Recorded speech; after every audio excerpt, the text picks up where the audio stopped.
Boa tarde.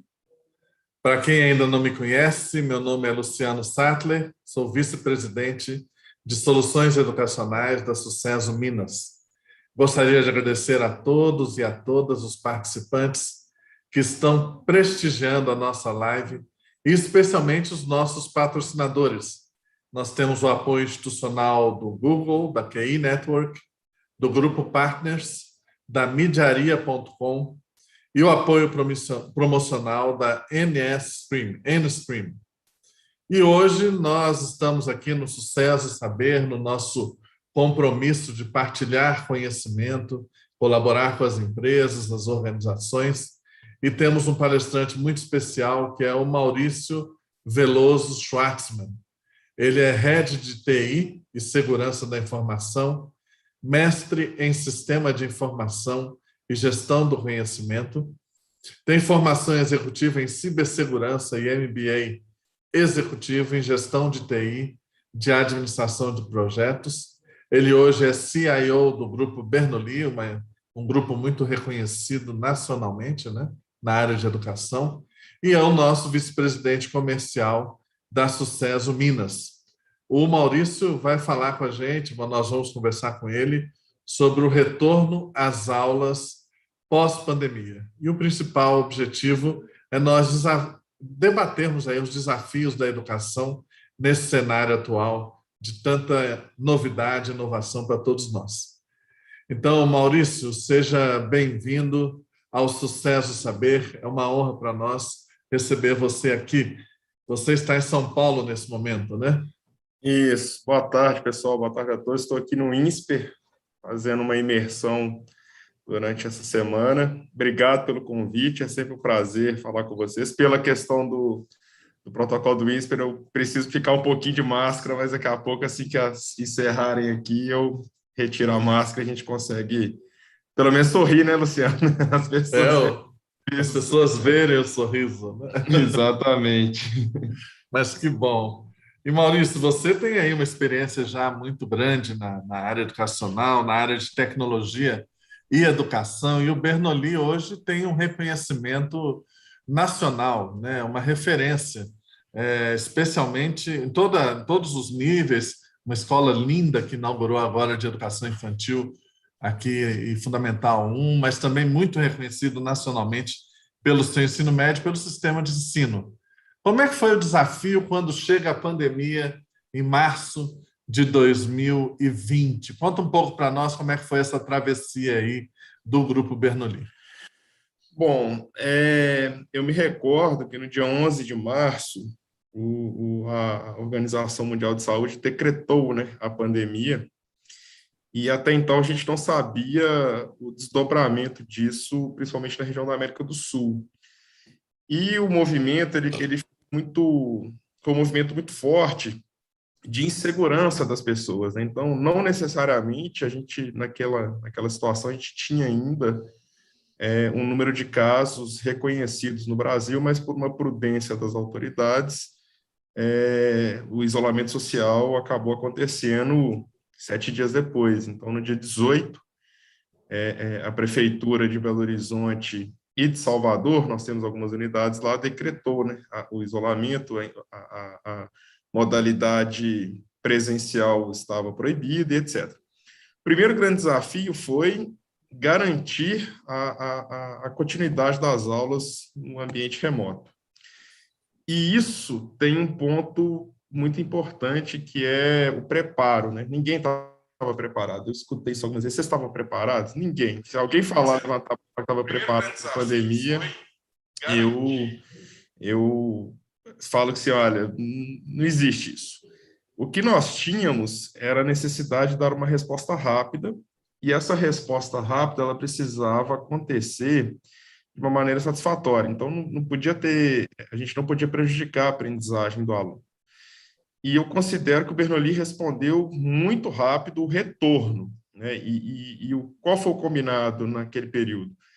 Que precisávamos criar alguns pontos de atenção, né, alguns times multidisciplinares com envolvimento educacional, pedagógico, tecnológico, e da autogestão para compreender o que precisava ser melhorado, porque você estava trocando o carro, né, trocando a roda do carro com ele andando, propriamente dito. E aí a gente teve, eu me lembro dessa reunião, era uma reunião de comitê executivo, que a gente falava assim, aí, qual solução tecnológica nós vamos utilizar para colocar as aulas, né, online? E aí foi feita uma escolha, que era uma escolha, eu não vou citar o nome do fornecedor, mas era uma escolha completamente diferente das plataformas que estávamos aí observando, né? Teams, Zoom, era outra plataforma. E foi uma experiência um pouco traumática no início, mas a gente tinha um caminho que estava sendo desenhado de homologar outras soluções que nos permitiu responder rapidamente também essa troca. E foi muito, de certa forma, foi um pouco transparente, né, para os nossos clientes, os nossos alunos, os pais de alunos, né, essa transição. O momento mais delicado é que, além do preparo da infraestrutura, que ninguém, né, pensava, se você falasse em pandemia em novembro de 19, você ia ser, provavelmente, o conselho da organização ele falar que você estava delirando, né? E aí, 3 meses depois, a gente viu isso se materializar de uma forma muito rápida. Além da infraestrutura, essa resposta, você tinha que preparar quem estava na ponta, né? Os professores.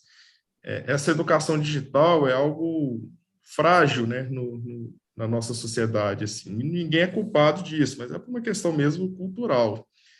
Então, um professor que ele segue uma linha tradicional de sala de aula, você também, né, você tem essa experiência ampla, sabe que você sair de um ambiente que você tem um controle geral, principalmente no ensino básico, e ir para um ambiente remoto, onde você, às vezes, conversa com tela preta, onde o aluno perde a motivação porque ele não tem alguém, né, de frente com ele, as monitorias não têm, né, aquele olhar, né, aquela troca, né, o olho a olho ali, foi uma loucura, porque a gente começava a entender que os professores, eles sentiam que talvez aquilo era remar contra a maré. Mas era um momento de muita era um momento de muita tensão por vários aspectos, né? E de saber da doença e de querer que aquilo realmente fizesse sentido frente à situação da sociedade como um todo. E aí, o que nós fizemos? Nós criamos alguns times, na verdade não criamos, né? Nós formamos alguns times para que eles pudessem acompanhar com os professores as aulas para garantir essa interatividade, né, esse senso de equidade e tudo mais. E aí uma coisa, assim, fechando essa ideia, eu me lembro que em maio de 2020, nós já estávamos discutindo solução tecnológica para o retorno ao modelo híbrido. E era assim, era uma incerteza muito grande também, porque a gente não sabia, né, como se daria o protocolo, como os órgãos competentes eles iam autorizar esse retorno. E uma premissa que nós tínhamos era o senso de equidade, ou seja, o aluno que está em casa tem o mesmo direito do aluno que está em sala de aula. Então, a interatividade, de uma forma muito clara, ela precisava acontecer. E nós levamos de maio a agosto para poder homologar uma solução que a gente julgava, assim, não era um estúdio, e não dava para ser um estúdio, mas era uma solução que você falava, olha, essa sala de aula aqui, nesse formato, com esse modelo arquitetônico, com essas diferenças, precisa ser adaptada para o ensino híbrido, né, online, para uma transmissão. E eu acho que esse foi o grande segredo, assim, nós nos preparamos muito para responder o pós, e apanhamos muita coisa que precisava ser melhorada, desenvolvida, etc., mas é um momento que você não tem uma receita de bolo e que você precisa experimentar. E é melhor você experimentar quando você tem um nível mais controlado do que você experimentar tendo que simplesmente falar, olha, tem que fazer acontecer. Então, nós criamos uma estratégia também de aproximar esse público, né, conosco, de conversar com os pais, de conversar com os alunos, de perguntar como a experiência estava se dando, e tinha um formulário interativo, e isso foi suficiente para nos direcionar em qual caminho deveríamos seguir. E você achou que o mais complexo foi a tecnologia ou o mais complexo foram as pessoas? Como é que foi o seu sentimento? Bom, eu acho não, eu tenho certeza que a tecnologia tem uma corresponsabilidade muito grande nesse período, né? Porque apesar de você não estar preparado para uma resposta a uma pandemia que isolou o mundo, né, praticamente, você precisa ter preparo para lidar com uma crise. A gente estava enfrentando uma crise, né? É natural isso. Então, o que eu senti de várias pessoas, né, nesse momento? O poder da influência. Quem eram as pessoas que você deveria convencer ou você deveria ter ao seu lado naquele momento para que brigasse junto contigo por uma resposta que fosse efetiva, né? E aí tem um ponto. As pessoas já estavam com medo do vírus, existia o medo do Covid-19. E esse medo foi ampliado por tomar uma decisão equivocada. Então, eu credencio uma corresponsabilidade da tecnologia em relação a isso, mas as pessoas estão envolvidas no processo de ponta a ponta, né? Então, elas eram protagonistas naquele momento para fazer isso de fato acontecer. O que eu posso te dizer, Luciano, é que, tirando o contexto Bernoulli, mas discutindo em alguns fóruns, nós conversamos com escolas do Brasil inteiro, era a falta de preparo, principalmente de alguns líderes de TI, em realmente assumir aquela gestão. Eu me lembro, eu faço um comparativo com o bug do milênio. Quem viveu o bug do milênio sabe disso, né? O líder de TI era o cara que mandava na empresa até 31 de dezembro de 99, né? Era o cara que mandava. E na pandemia, em alguns momentos, era a liderança de TI que tinha que assumir o protagonismo. De fato, a gente precisa também lembrar e respeitar que nem toda instituição de ensino ela tem um poder aquisitivo que permitisse essa manobra, né, de uma maneira mais rápida e etc. E aí teve uma outra questão que foi positiva, é o seguinte, eu não sei se todos sabem, mas o Bernoulli, além de ter unidades próprias, ele tem um sistema de ensino que várias escolas do Brasil utilizam, e é muito reconhecido, né? E um detalhe era o respeito que a gente tinha que ter com essas escolas do sistema de ensino, porque elas utilizariam o Bernoulli como referência. Eu conversei com várias, cito aqui umas 40. E o que nós tínhamos ali?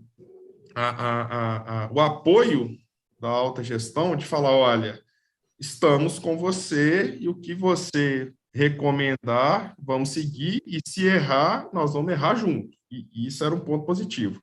Mas ainda assim, você tinha uma pressão enorme, né, pela entrega. E teve um movimento que foi contrário, né, o movimento dos descontos e das concessões, porque você estava no ensino remoto, né, e de fato as questões contratuais elas são amparadas por isso, mas era uma lógica um pouco invertida, né? Às vezes a gente distorce isso.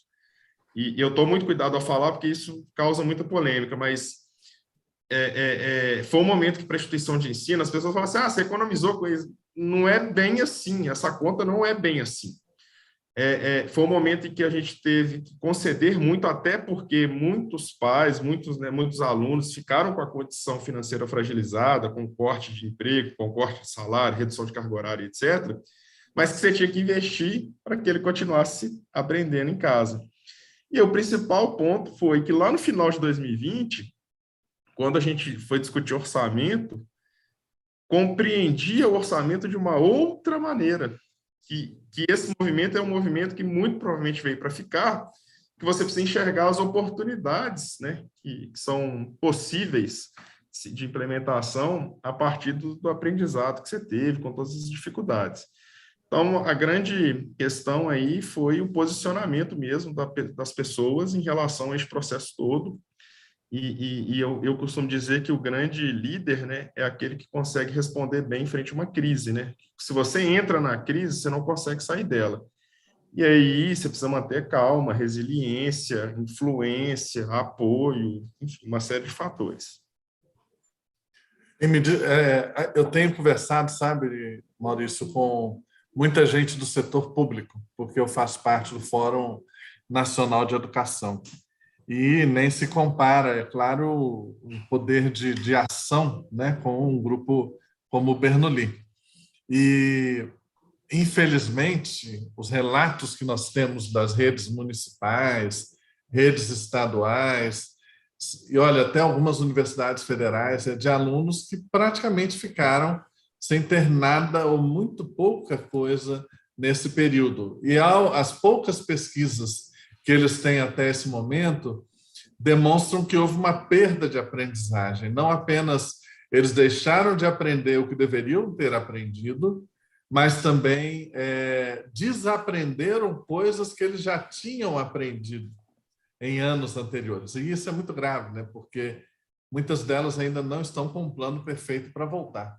É uma realidade diferente, mas vocês têm alguma indicação sobre, nesse retorno, os alunos, assim, sobre perda de aprendizagem ou crise de pânico, medo, esse tipo de gente que não quer voltar para o presencial? Como é que está isso no Bernoulli? Bom, é muito interessante essa sua fala e sinaliza de fato que a educação ela é um direito fundamental, mas esse direito fundamental ele não pode ser somente pensado num decreto, né, que a gente vê falando assim, olha, se amanhã tiver outra pandemia, a gente nunca vai poder fechar a escola, não é só nesse sentido, né, a gente tem outras coisas de investimento que poderiam ser minimizadas, poderiam maximizar maximizar a educação e minimizar os impactos da péssima educação que a gente tem em várias regiões do Brasil, que é um problema estrutural. Dentro do Bernoulli, o trabalho que foi feito, inclusive, a gente pensa muito nesse retorno, no apoio que a tecnologia dá uma transmissão de aula e etc. Mas nós trabalhamos em parceria com o Departamento de Tecnologia Educacional em melhorias, né, dentro do nosso aplicativo próprio, desenvolvimento próprio, um aplicativo de aprendizagem, para dar esse suporte psicopedagógico para os alunos.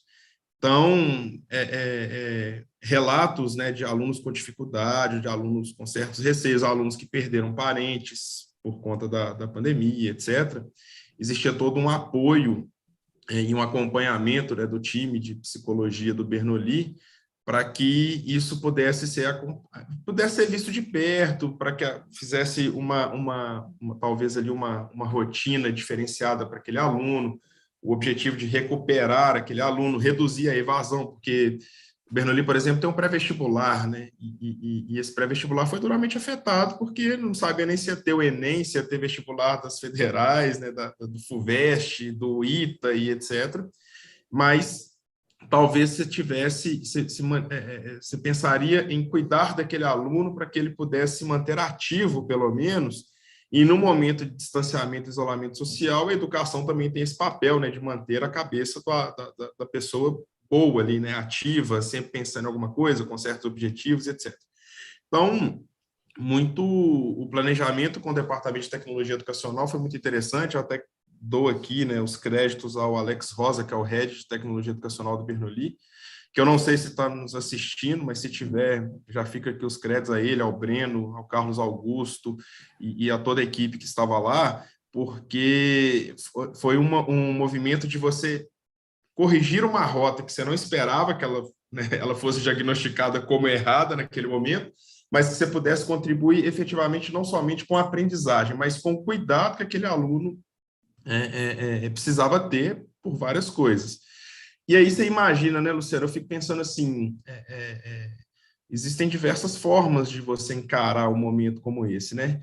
E tínhamos um cuidado também com as famílias, porque você precisava conciliar, talvez muitos pais, né, tiveram que também, a não ser das atividades essenciais, etc., que o pai não saía, não precisava ficar em casa ou não poderia ficar em casa, a gente tinha um cuidado muito grande de ver como essa família ia agindo ao efeito pandêmico com o filho assistindo aula dentro de casa, porque deve ser caótico, né? E eu imagino que não seja uma tarefa fácil. E aí a gente também tinha um contato muito próximo para entender a percepção do grupo familiar daquele aluno frente a esse desafio que ele estava enfrentando.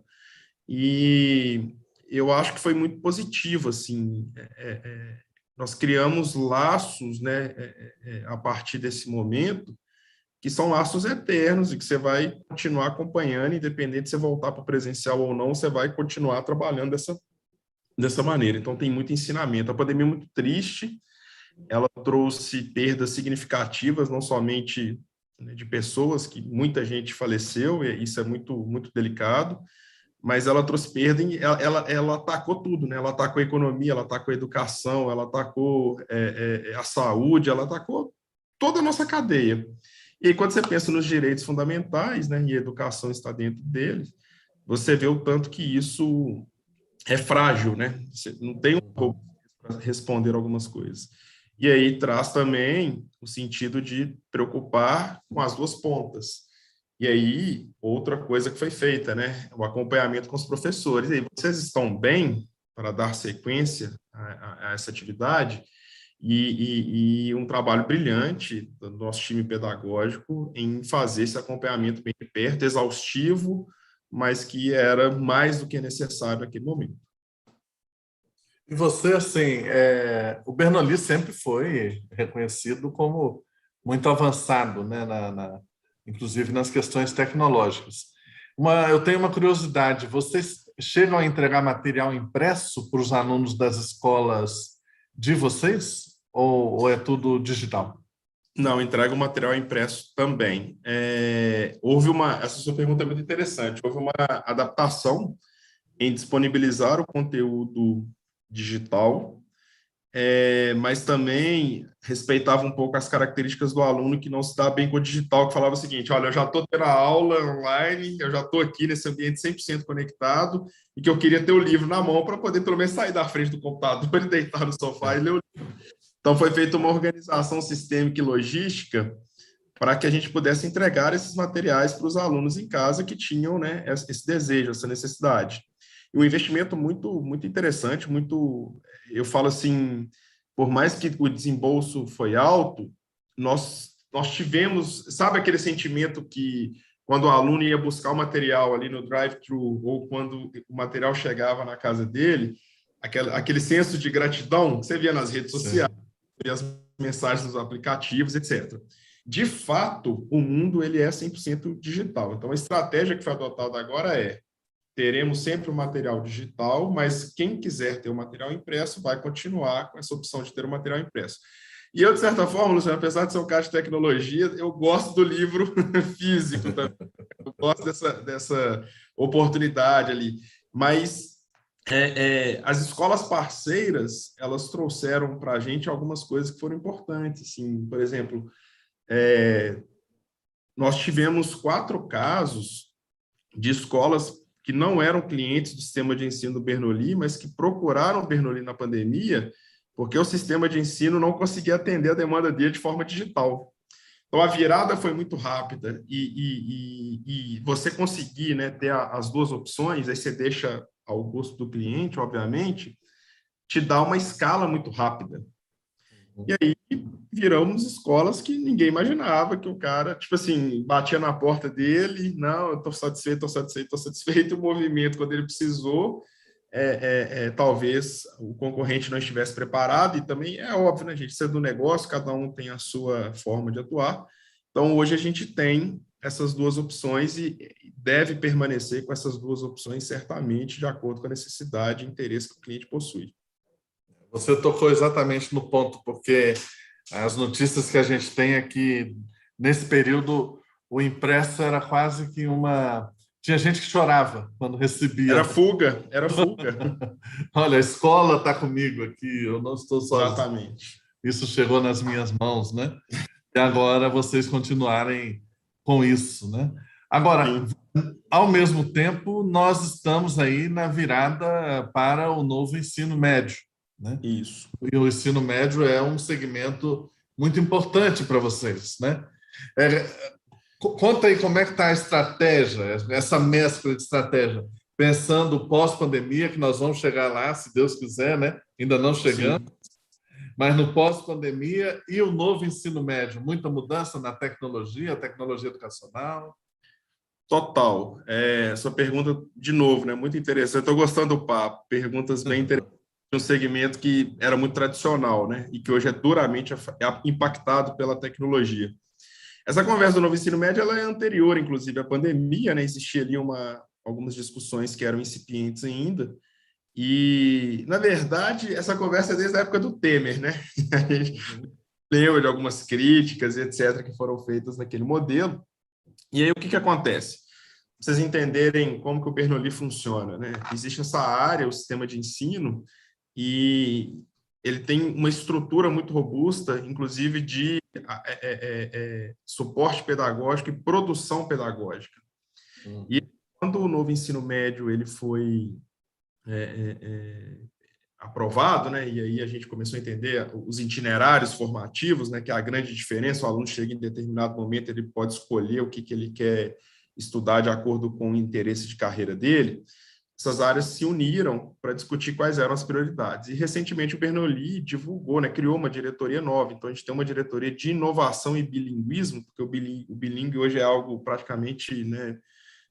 Pré-requisito para uma formação hoje de ensino médio, que é muito mais interessante ele chegar no ensino superior já com um segundo idioma, principalmente o inglês, né, que é a língua mundial, né, o idioma mundial. E essa área, ela tem discutido muito com essa estrutura de produção pedagógica e suporte pedagógico, como a gente vai entregar isso, né, como eu vou chegar nesse itinerário, como eu vou atender todos os formativos, né, disponíveis pelo novo ensino médio. Uma coisa muito interessante que o Bernoulli fez foi estudar esses materiais, principalmente, né, com foco mais específico na área humanas e biológicas, que foram áreas que ganharam um protagonismo enorme na pandemia, né, pela necessidade, pelo déficit, etc. Então, o contexto histórico, pandemia, pós-pandemia, etc., já estava pronto desde da nossa última coleção do ano passado, do que a gente esperava, a corrida pela vacina, etc. Então, com esse foco muito grande. E agora, um planejamento enorme em cima da tecnologia puramente dita, né? Como a gente vai entregar isso para o cliente. Então, tem algumas novidades, algumas eu posso falar, outras nem tanto, mas um redesign, questões de usabilidade, de LMS, de Adaptive Learning, pegando... basicamente é o seguinte, Luciano, o nosso trabalho hoje ele é voltado por analisar o K12, ok?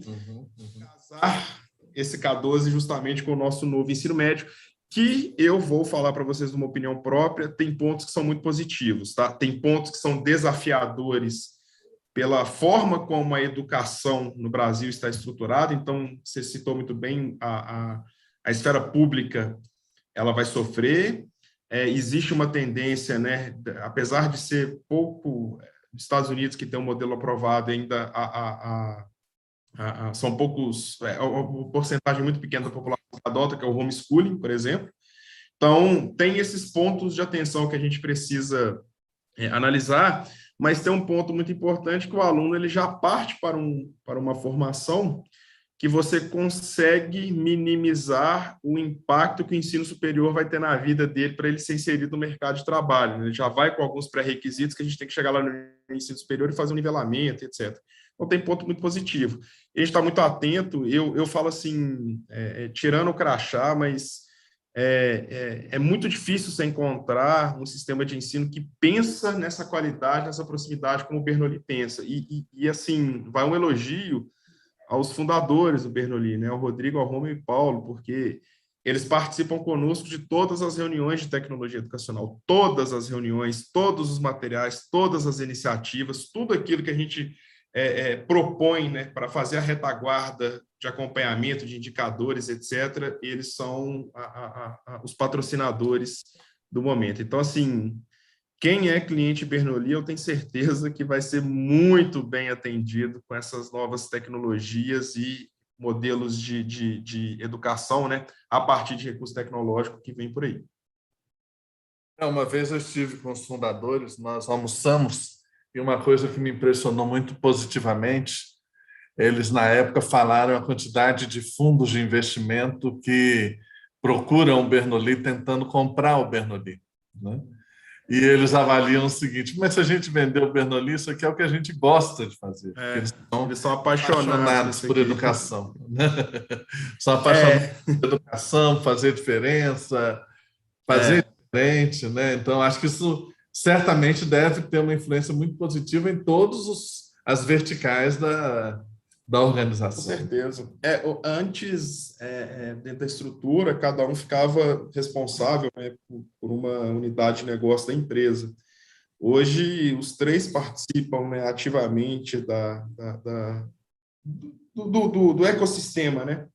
Então, o Bernoulli ele é muito atento, e aí a formação de um conselho para poder trazer gente de fora, inclusive profissionais que não são da área de educação, para aqueles, né, empreendedores, pessoas de inovação, de compliance, de governança, de marketing, de mídia, de dados, enfim, a gente conversa muito com esse público, isso é muito bom. E uma questão assim, o Bernoulli tem um lema que é muito interessante, né? Se o olho brilha, tudo muda.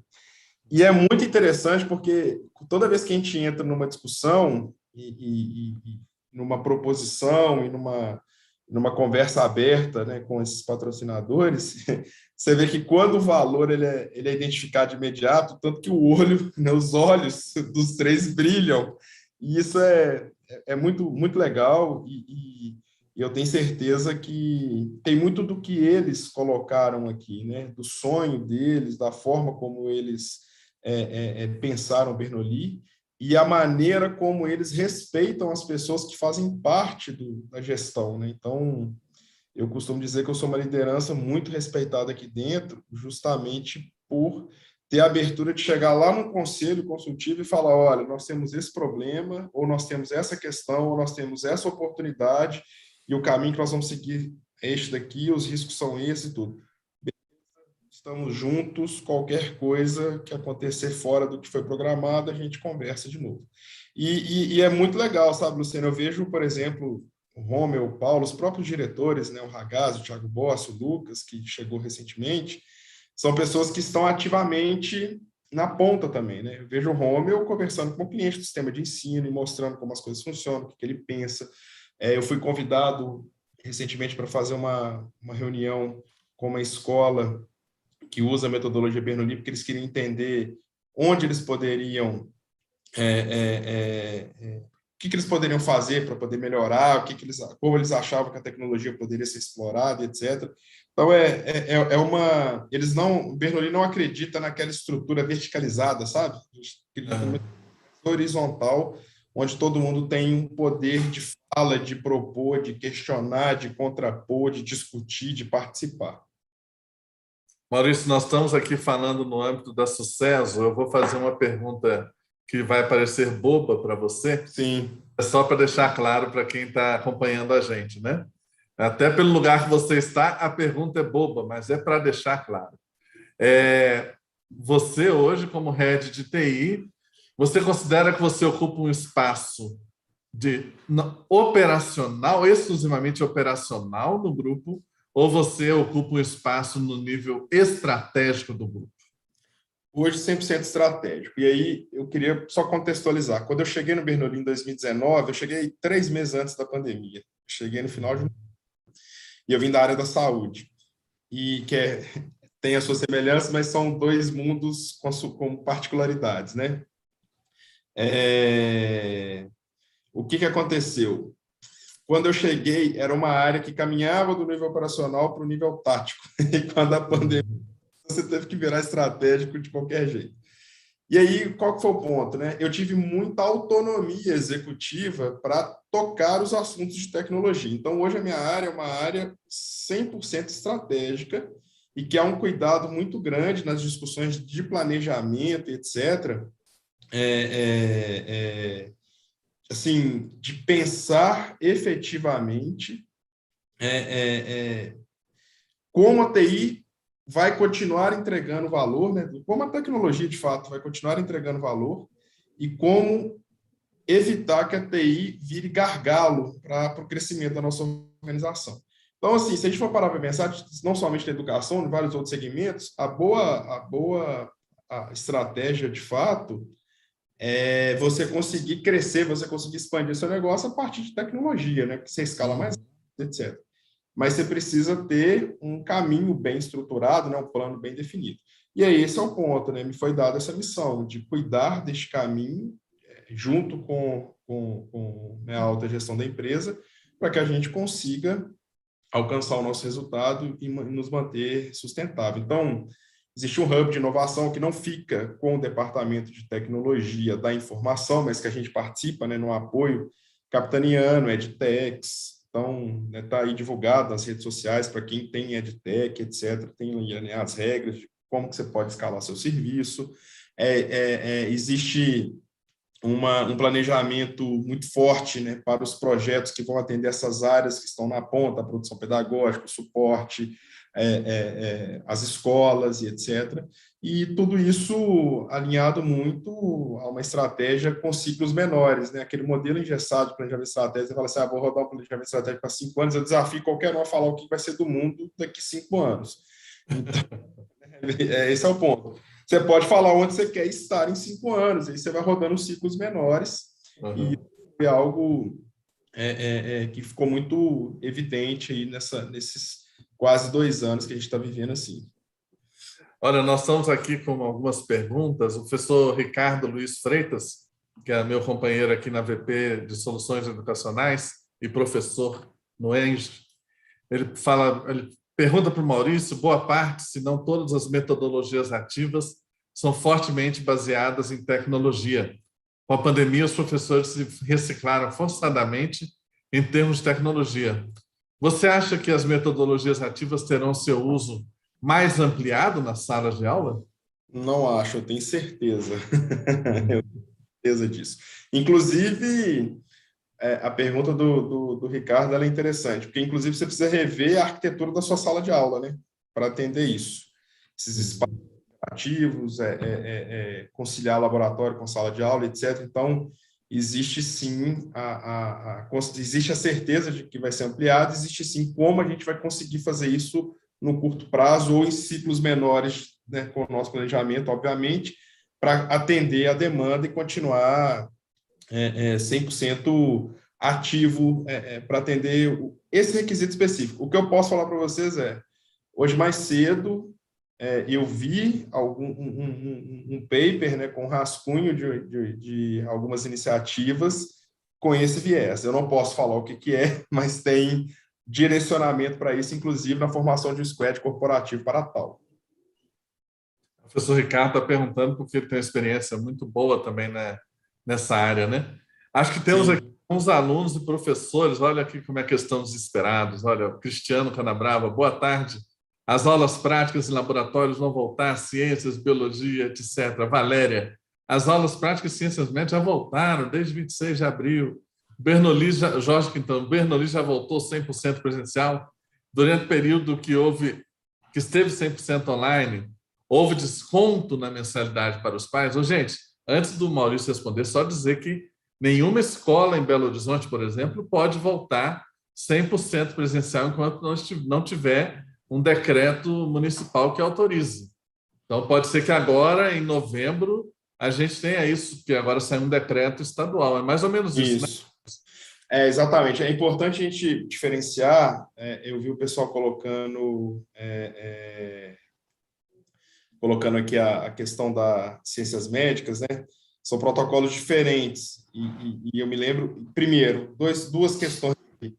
A Prefeitura de Belo Horizonte tem o seu protocolo próprio, ela não segue o plano estadual, né? Pelo entendimento que a gente tem do STF, etc. Eu não vou entrar no contexto político, porque no momento que a gente está, não cabe isso. Não cabe, nem pode. Estou fora, mas colocando a realidade para vocês, é que a Prefeitura tem um decreto dela próprio, que ele é imperativo. Então, a Prefeitura autorizou algumas escolas técnicas e de ensino superior a manter aulas de laboratório para cursos da saúde em determinado período da pandemia, tá? Então, é importante a gente colocar isso dentro desse contexto aqui dessa conversa nossa.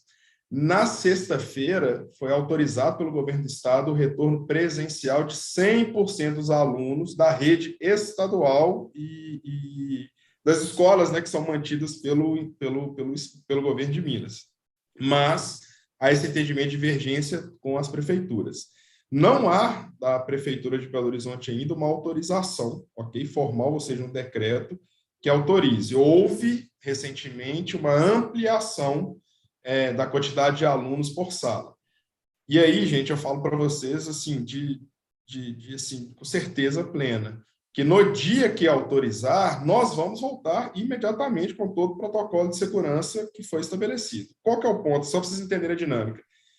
A gente não sabe como essas coisas acontecem. Quem é aqui do Conselho Estadual, o professor Luciano Salater, sabe disso.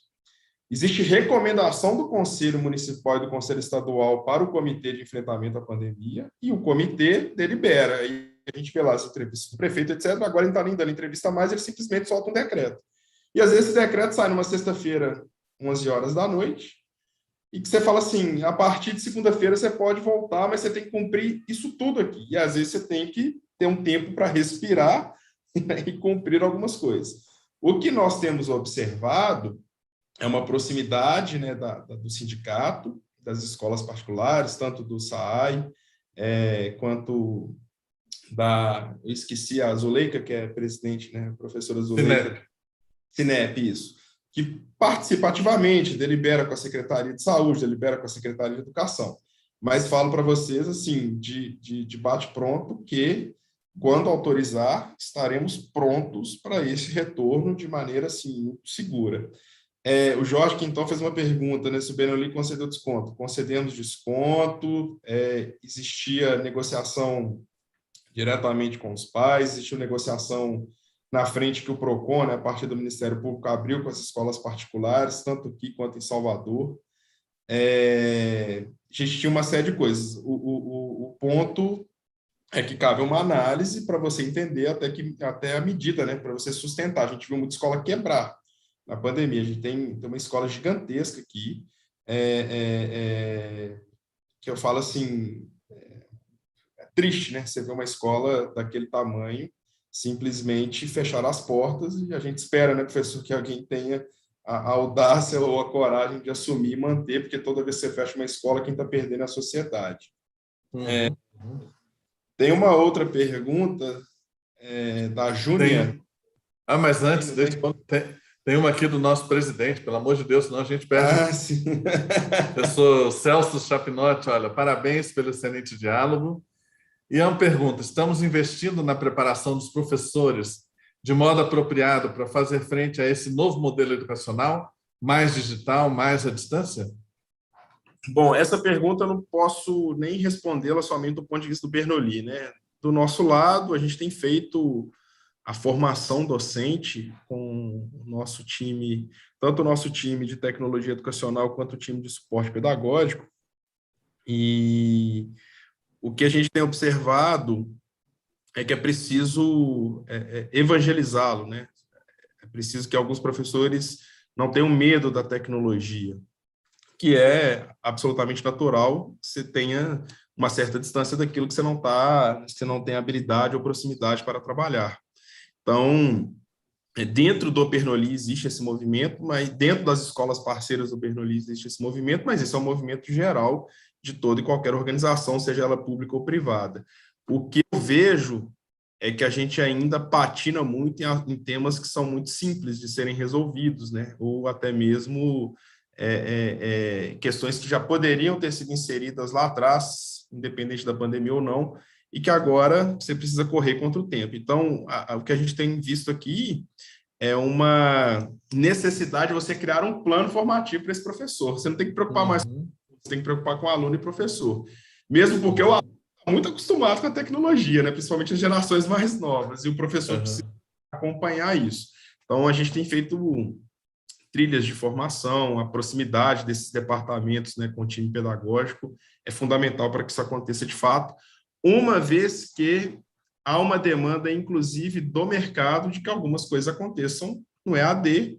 Você imagina, né? A gente vive um mundo amplamente digital, no home office e tal. Às vezes tem aluno que quer viajar, que o pai vai viajar e ele está no meio do período letivo, ele pode continuar tendo estudo dele garantido, né, assistindo uma transmissão e etc. Então, essa demanda ela é latente, ela vai continuar crescendo, e a gente sabe que é um caminho sem retorno, né? Não tem volta nisso. Estamos aqui com o Ricardo Gouveia, que ele é também membro da nossa VP, e ele está fazendo uma pergunta, porque certamente está com o mesmo problema lá na escola onde ele trabalha, viu? Quais são os planos do Bernoulli em relação à estrutura da sala híbrida, câmera, microfone, etc., para um futuro próximo? manter aulas híbridas mesmo no pós-pandemia? Ricardo, essa pergunta ela é muito interessante, né? E aqui vai muito do segmento, tá? Se você for olhar para o segmento infantil, o pai não quer aula híbrida, não, ele quer mandar o menino dele para a escola todo dia. Se você olha para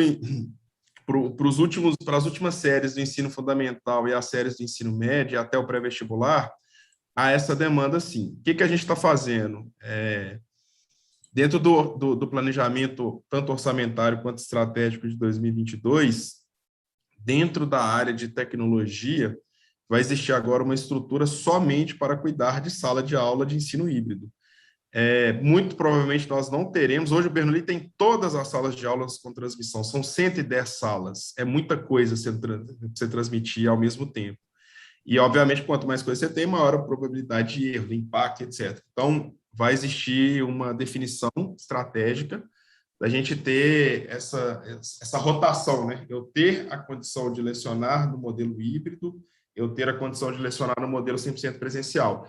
Não somente pela demanda de mercado, mas porque a gente não sabe o que vai acontecer, né? Por exemplo, a gente tem visto países fechando novamente. A Rússia encerrou a aula de novo. E aí? Por quê?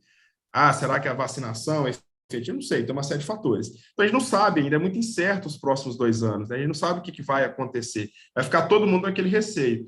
E aí, quando todos esses grupos não tiverem, né, 100% imunizados, você vai ter que conviver. Então, nós vamos ter essa estrutura, tá, Ricardo? Vai existir dentro do Departamento de Infraestrutura e Suporte de Tecnologia uma equipe multidisciplinar somente para cuidar de sala. E não é só técnico, né? Vai ter o cara ali que vai conseguir falar de audiovisual, vai ter ali a turma que vai conseguir falar do suporte pedagógico ao aluno, a evangelização lá do disciplinário, que está ali na porta da sala para suportar o professor no primeiro momento, e etc.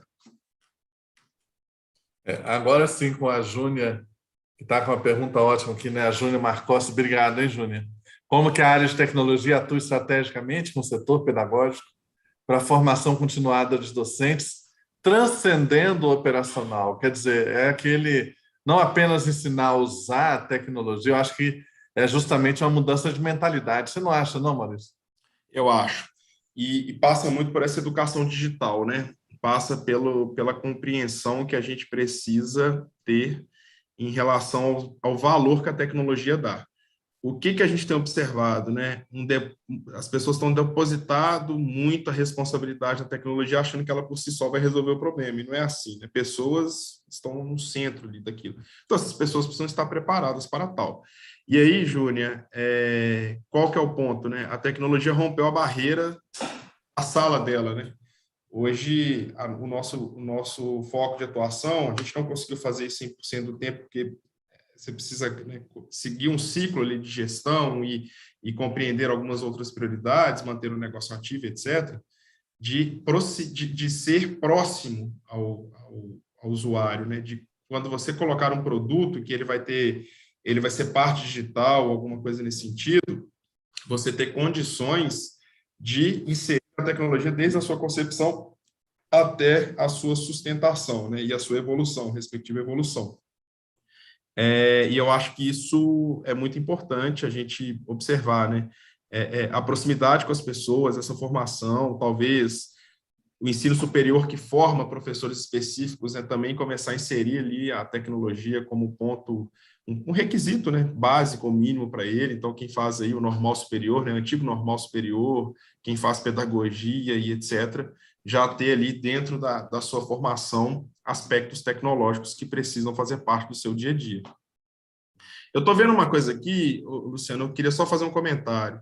Algumas pessoas falando assim, o colégio tal já voltou. Gente, existe um segmento, ensino infantil, que tem autorização para voltar 100% das aulas, tá? Eu, assim, reafirmo para vocês, questões do decreto precisam ser respeitadas. O ensino médio, o ensino fundamental, séries, não me lembro todas de cabeça, algumas séries do ensino fundamental e ensino médio não tem autorização para voltar com a sala de aula 100%. O ensino infantil, sim, tem essa autorização, cumprindo o distanciamento, aí vai, né, tem um distanciamento, se eu não me engano, é de 1 metro, era 2, passou a ser 1, não me recordo do decreto, saiu tanto decreto que eu já nem lembro mais em qual versão estamos. Mas o ensino infantil, até determinada série do ensino médio, já tem autorização para voltar 100%, desde que cumpridos os requisitos do decreto, distanciamento, higienização, e eles podem permanecer na aula durante o tempo. Não tem mais limitação de horário, mas não é geral, tá? Ensino médio, pré-vestibular, ensino superior, isso ainda não está autorizado em Belo Horizonte. Não, e mesmo fundamental também, depende do tamanho da sala, o tamanho da turma. Isso. Por isso que em algum lugar pode ter voltado 100%. Às vezes é uma sala grande, Isso. pequena. Mas em outros lugares que a sala é adequada, mas a turma é grande, não dá para voltar todo mundo. Olha, quem está com a gente aqui participando, eu quero te convidar para vocês participarem também do nosso quiz. Que vocês possam acessar o link que está aí no chat. Não sei se a nossa organização vai mostrar aqui o QR Code também, mas vocês têm aí no chat um link para vocês responderem algumas questões lá no nosso quiz, porque depois, ao final, nós vamos comentar aqui as respostas de vocês, tá? Então, por favor, entrem aí no quiz e preencham lá, respondam lá para nós, tá?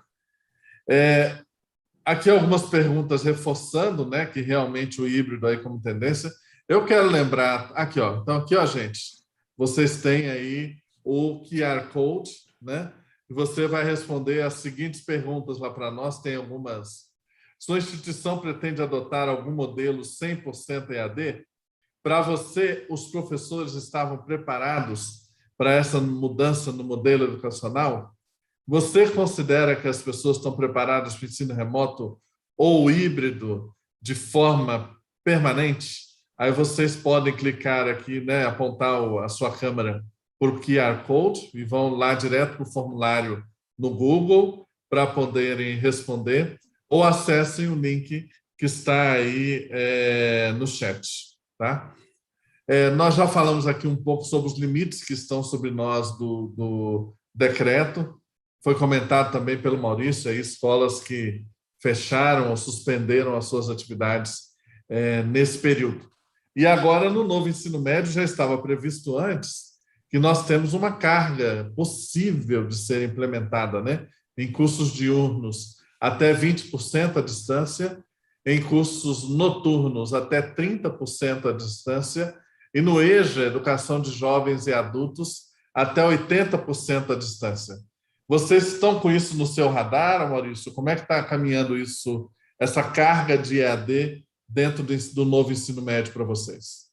Estamos estudando, existe uma frente interna, né, dentro dessa diretoria de inovação que faz parte do nosso ambiente, da nossa, né, diretoria executiva pedagógica, que tem compreendido qual é o melhor caminho para a gente seguir. E uma coisa muito interessante, né, que isso movimenta até o plano de atuação do grupo, né, das escolas. Assim, já se discute se aquele modelo de arquitetura para a escola é o melhor, se a gente precisa mudar alguma coisa, se existem regiões da cidade que são mais privilegiadas para poder atender essa demanda e etc. Então, eu falo assim, a autorização não significa que você vai seguir, né? Existe uma questão de você alinhar aquilo que é possível, aquilo que é permitido com aquilo que é demandado. Certamente vai existir sim, né, o cumprimento de determinado carga horária, o currículo da maneira híbrida ou EAD. O que se estuda é qual a melhor forma de fazer isso, justamente para responder a pergunta número 3, né, se as pessoas estão preparadas para tal, né? E aí há uma discussão muito séria que é assim, os alunos, eles já estão sem paciência, né, de permanecerem em casa, né? Será que eles vão querer, pelo menos parte disso? Será que eles se acostumaram? Não estou falando que sim, nem que não. Estou falando que é uma discussão que precisa ser avaliada. E aí uma coisa muito interessante é que a gente está discutindo isso junto com a comunidade escolar, né? A gente tem trazido as pessoas para o centro dessa discussão, para que elas possam opinar, para que elas possam falar as percepções e etc. Tá ótimo. Nós temos aqui resposta, não sei quem está com a gente aqui, é Raquel, que está cuidando aqui do quiz? A Letícia já temos sim. Já temos algumas respostas, então. Para a primeira questão, sua instituição pretende adotar algum modelo 100% EAD? 60% não, 40% sim. Olha só, Maurício. Interessante. É uma proporção bem interessante. Essa proporção é bem interessante. Eu acho assim, existem alguns casos, gente, que não vai ter jeito, né? O Ricardo colocou aqui no chat uma coisa que é muito importante, né? Você falar que você vai ter um ambiente 100% presencial não quer dizer que você não tem que ter um ambiente EAD, né? Porque você imagina alguém que esteja com comorbidade, alguém que pegue Covid, porque ele vai ficar, ele está entre nós, né? E a tendência aí, pelo menos quem é da área da saúde, da área biológica, fala isso, é que existe uma tendência dele permanecer conosco por muito tempo, que talvez a vacinação seja anual, né? Assim como a gripe, etc. Mas eu acho que essa demanda ela rompe algumas barreiras, né? Eu vi um caso, por exemplo, de um colega que tinha sido transferido para os Estados Unidos, mas que a fronteira ainda estava fechada, não poderia receber brasileiros ainda com esquema de vacinação, e que ele precisava aguardar, né, a liberação para ser transferido efetivamente. E que a filha dele já estava matriculada numa escola americana e estava assistindo aula daqui. Então, talvez essa tendência aí de você ofertar as duas modalidades, ou de você seguir, né, a transmissão, etc., seja algo permanente ou semi-permanente, ou que você cumpra isso dentro de uma carga horária diferenciada, ou com algumas matérias específicas, talvez monitoria, algum tipo de outra atividade que ele desempenha na instituição. Uhum. Vamos para a segunda, Letícia? Segunda pergunta. Para você, os professores estavam preparados para essa mudança no modelo educacional? Ixi, unanimidade aí, Maurício. Não, essa daí. Essa daí é verdadeira. Agora, muita gente teve muito receio, tá? Muitos professores tiveram receio no retorno. Muitos professores. E a terceira, Letícia, vamos lá? Você considera que as pessoas estão preparadas para o ensino remoto ou híbrido de maneira permanente? Essa resposta aqui está online, viu? É VaptVupt. Então, está quase que meio a meio aí, né? Que as pessoas estão preparadas. O que você acha? Está preparado ou não, Maurício? Na minha visão, eu acho que isso assim, depende, tá? Da forma como a gente vai abordar essa questão. Se você for analisar do ponto de vista da aplicação prática, eu acho que pós-pandemia muita gente se preparou para tal. Talvez ela não queira permanecer nesse modelo, mas preparada ela está.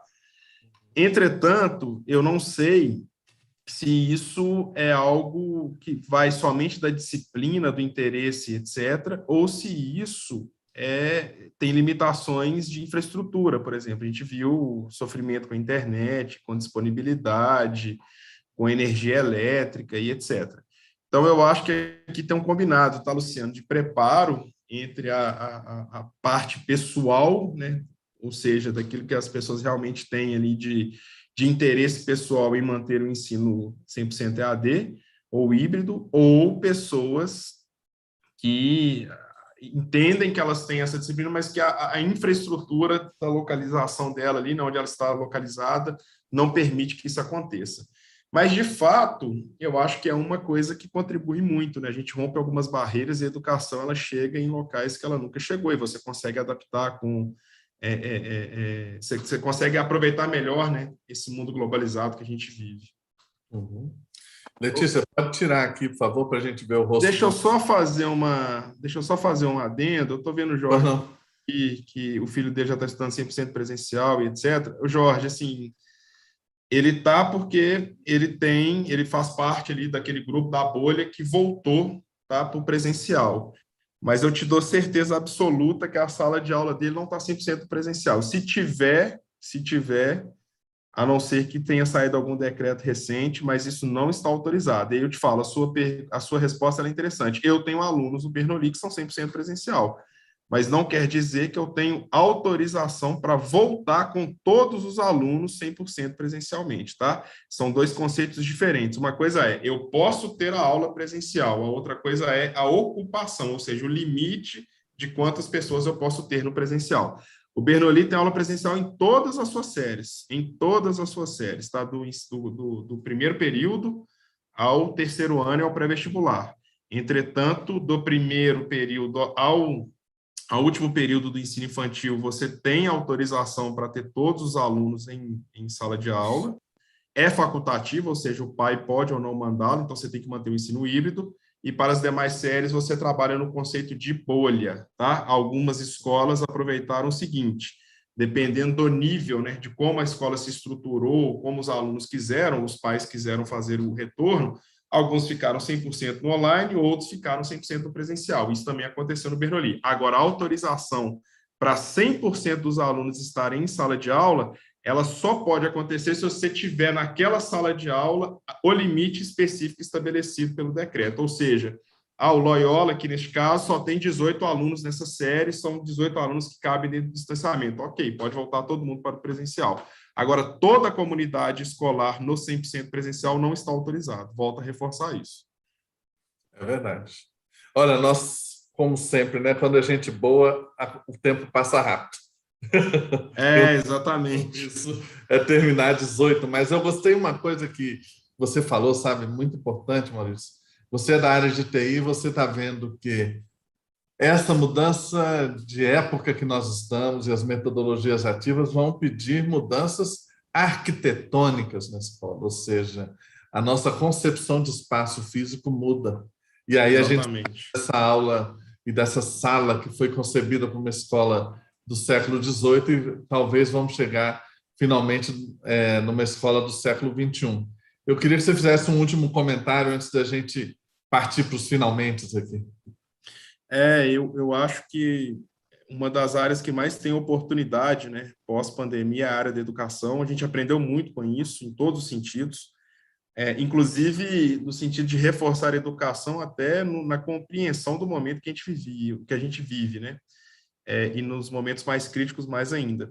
E hoje eu entendo que a pandemia, o pós-pandemia, ele trouxe uma coisa importante, que é a necessidade da escola se aproximar cada vez mais dos alunos e reforçar aquilo que ele tem de habilidade, porque é ali que ele vai performar, né, Luciano? Você precisa identificar a habilidade daquele aluno e reforçar justamente aquilo que ele é bom, né? O outro ele vai ter que fazer dentro daquilo que seja um resultado razoável, né? Não adianta você insistir com o aluno que é bom em português falar que ele tem que ser expert em matemática. Uma coisa é colocar o Usain Bolt para nadar e o Michael Phelps para correr. Vai dar errado, porque não é da habilidade dele. Então, a gente tem uma oportunidade de unir o novo ensino médio e de unir essas questões, né, essas tecnologias, tanto de aprendizagem quanto de mapeamento de perfil e de acompanhamento acadêmico, né, educacional, para fazer o aluno, de fato, compreender onde ele está, onde ele se posiciona, né, enquanto ser humano, dentro da sua formação e etc. E mais do que isso, a comunidade ela vai ser mais aberta, né? Você vai conseguir compartilhar mais, você vai conseguir ter trocas de experiência e etc. Então, eu acho que a gente caminha para um modelo de rompimento de paredes, digamos assim. É isso aí, concordo plenamente com você. Olha, gente, nós, infelizmente, vamos ter que caminhar para o final. Eu quero pedir a vocês que acessem o link da nossa avaliação do evento, que está aí no chat, para a gente depois saber a sua opinião e a gente tentar melhorar sempre as nossas atividades aqui da Sucesso, né? Nós agradecemos aí a participação de todo mundo, para a gente estar junto aí até a próxima live, e especialmente a Maurício pela sua gentileza de estar aqui partilhando a sua experiência. Você pode ter certeza que isso aqui ajuda muita gente, viu, Maurício? Muitas escolas, muitos educadores. Então, muito obrigado, viu? Obrigado, pessoal. Obrigado pelo convite, pela oportunidade. É sempre muito bom compartilhar, né, as nossas experiências, as experiências boas, as experiências que não deram certo. Mas eu acho que, além disso tudo, tirando a educação, uma coisa que a pandemia nos ensinou é a necessidade da gente aproximar, né, e trocar experiências, independente de você achar que alguém é concorrente ou não, que alguém é de um outro segmento que não faz sentido para você conversar. Pelo contrário, o mundo ele precisa ser um pouco mais democrático do que já é, e ele precisa aproveitar as oportunidades que são dadas. Mais uma vez, a pandemia trouxe muita tristeza, mas trouxe muita coisa que nos fez refletir, né, sobre várias questões, sobre a forma de trabalhar, sobre a forma de atuar, sobre o rompimento de barreiras, sobre as prioridades que a gente tem que dar a certos segmentos, e a educação está incluída nisso. E eu fico muito satisfeito de poder contribuir com vocês e estou sempre à disposição aí. Muito obrigado. Muito obrigado. O Sucesso é muito feliz de ter você como parte do grupo, viu? Gente, um abraço. Obrigado. Vamos seguindo junto. Muito obrigado. Até a próxima.